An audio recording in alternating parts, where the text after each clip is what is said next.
Today, the National Weather Service is expected to survey the damage. That hail you were talking about, it is still out here. Check this out, all around me. All this hail packed together in these stacks. We were driving down Junction Highway, saw this gas station, and we were like, is that actually hail? We thought maybe it was rocks out in the parking lot. We pulled over and we saw all of this here. You're standing right here in the Wendy's drive-thru. See this massive tree behind me? This right here is where you would normally drive through the drive-thru. You can see the sign right over there. This massive tree, partially uprooted, cracked. You can see the power of that wind actually ripping that tree partially out of the ground there. There was a lot of hail and a lot of wind, and look at the damage that it left behind. In one case, there was an awning that was torn off of a storefront. Just over in the corner of this parking lot, if we can show you a little bit there, we saw a roof of a gas station actually blew off again. Fortunately, it appears that no one was injured in that incident. You can see what we're seeing right here, these windows that were pretty much smashed out after that storm, which brought in all of that large hail and that wind that we were seeing and hearing last night. Now, I was looking at the sounding, and I'd be surprised if there's anything else other than drizzle out there, but it's going to freeze. It's below freezing there. What are the conditions like up there, Erica? Yeah, Paul, you got it. Exactly what you said. It's feeling really cold. It's a little bit breezy, and we felt maybe just a tiny bit of like spitting rain this morning, but for the most part, it's pretty dry, just a lot of icicles. Let me show you guys. In fact, this is pretty much what we're seeing all over the place, just those little icicles on pretty much all your solid surfaces. The signs here pretty much coated in ice, and it did take us a while to warm up our cars this morning. This is what you're seeing on all of the trees. Good morning, Vanessa. It is pretty cold and windy right now, and let me tell you, those roads are icy. We wanted to try to drive just maybe a couple blocks down the road to show y'all either I-10 or from City Hall, but we were really feeling that ice, and out of concerns for safety, we said, you know what, we're gonna park it right here and show you what we're seeing right now, which you can see the roads here. A couple people are driving, but they're driving really slowly. Fire is now 15% contained, but you can still see those large plumes of smoke behind me. We have just learned that evacuation orders have been lifted. We are live at what will be a command post tomorrow. Tonight it is a campground, and it is growing with more firefighters. They've weathered fires before. They're hoping that they can weather this one again. We were actually up at a golf course where from the course you could see the flames and the smoke in the distance. Not nearly as warm as it was this afternoon, but the smoke is thick, the smell is strong, and you can see the haze for miles. We took a drive down Highway 550. Normally, it's a busy road. Now it's nearly empty.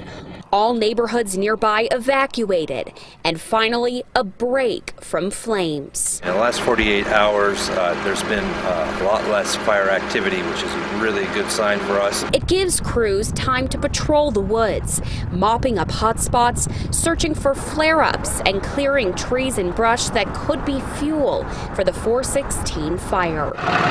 We talked with crews in the Electra Lake subdivision about fuel mitigation and other techniques they're using to prevent the spread of fire to homes. If we get fire introduced in the urban interface, it's to lower the intensity and the impact of all the heat on homes, structures, values, and that sort of thing. And of course, that's one of the main priorities too in fighting any fire, right? Absolutely. While much of the heavy lifting happens in these forests, the work starts at Animas Valley Elementary in Durango. The catering facility and the showers. I imagine they need that, yeah. Now, the command post for the Rocky Mountain Type 1 incident team. It's one of the most experienced teams in the country. We got to look at where mapping, planning, weather, security, medical teams, and more use the top standard incident management system to organize operations. Here, they hold daily briefings. The fire was very active in the last 48 hours down here. And offer medical care if firefighters need it. Anywhere from the firefighters out on the line to the incident operations down here at the mid base. But even from here at base, walk outside and you'll see that more than a week later, the 416 fire burns on. More than 900 firefighters now battling the blaze in full suppression mode, with human safety and saving homes top priorities.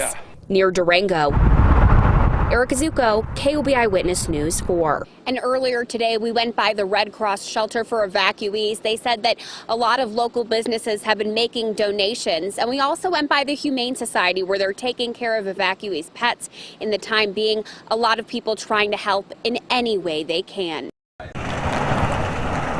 whether they're braving the weather for work or to get to loved ones this Valentine's Day. A lot of drivers found themselves dealing with the unexpected, like needing an ice scraper. In the freezing cold weather. Talk about cold hands, warm heart. One thing's for sure.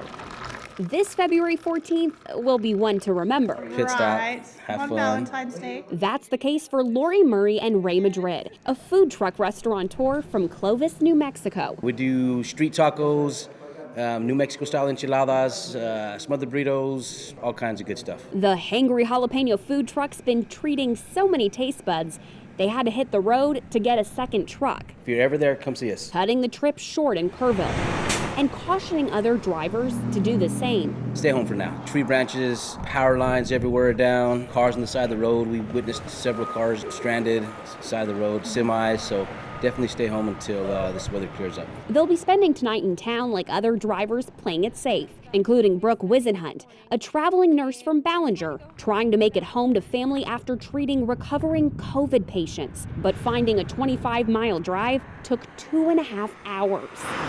Some of the areas like right outside of Bandera were okay, and then after that, it's just slippery. It didn't matter. You couldn't accelerate. You couldn't push the brake. You just kind of had to just go with it and just pray.